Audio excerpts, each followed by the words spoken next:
নীলগিরি বিদ্যাপীঠের টিফিনের ঘণ্টা বাজতেই সব শিক্ষার্থীদের মধ্যে আনন্দের ঢেউ খেলে গেল।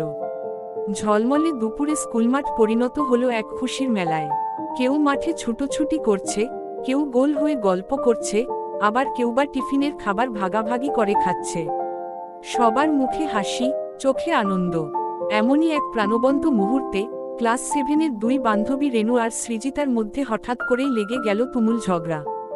অন্যান্য বন্ধুরা যখন টিফিনের আনন্দে মেতেছিল, ঠিক তখনই তাদের চিৎকারে সবার মনোযোগ ঘুরে গেল। তাদের ঝগড়ার বিষয় ছিল কে বেশি ভালো ছবি আঁকে। রেনু দৃঢ়ভাবে বলছিল তার আঁকা ছবিই সেরা, আর সৃজিতা উত্তেজিতভাবে দাবি করছিল তার আঁকা ছবি নাকি যে কোনো শিল্প প্রদর্শনীতে স্থান পাওয়ার যোগ্য। ছবি আঁকা নিয়ে ছোট একটা মন্তব্য থেকে শুরু হওয়া এই নিরীহ কথা কাটাকাটি দ্রুতই তীব্র ঝগড়ায় পরিণত হল। তারা একে অপরের দিকে অভিযোগের আঙুল তুলছিল আর উচ্চস্বরে কথা বলছিল। তাদের ক্লাসের ম্যাডাম সেখানে এলেন। তাদের চিৎকার শুনে তিনি এগিয়ে এলেন এবং কঠোর কিন্তু শান্ত স্বরে বললেন, থামো তোমরা, এটা কি হচ্ছে? ম্যাডামের কথায় রেনু আর সৃজিতা থমকে দাঁড়ালো। ম্যাডাম রেনুকে বললেন, রেনু, যাও তোমার ক্লাসের বাকি বন্ধুদের ডেকে আনো, সবার সাথে আমি কিছু কথা বলতে চাই। রেনু দ্রুত গিয়ে বাকি বন্ধুদের ডেকে আনলো। সবাই গোল হয়ে দাঁড়ানোর পর ম্যাডাম তাদের দিকে তাকিয়ে এক গভীর দীর্ঘশ্বাস ফেললেন। তোমরা সবাই আমার কথাগুলো মন দিয়ে শোনো। শুধু রেনু আর সৃজিতার জন্য নয়, এই কথাগুলো তোমাদের সবার মনে রাখা উচিত।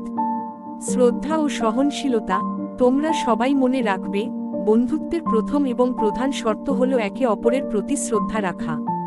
সবার মতামত একরকম নাও হতে পারে, সবার পছন্দও একরকম নাও হতে পারে। এই ভিন্নতাগুলোকে মেনে নিতে শেখাটাই হলো সহনশীলতা। কারো সাথে দ্বিমত হলেও তাকে অসম্মান করা উচিত নয়।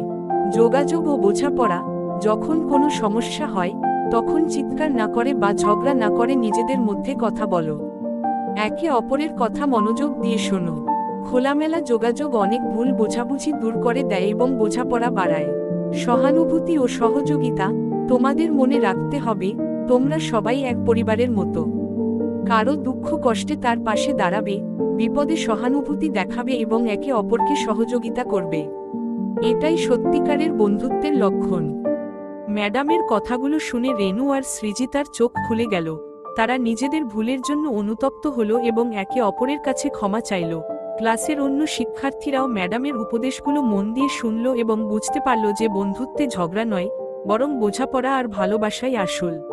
ভিডিওটি ভালো লাগলে অবশ্যই লাইক, কমেন্ট এবং শেয়ার করতে ভুলবেন না। ধন্যবাদ সবাইকে।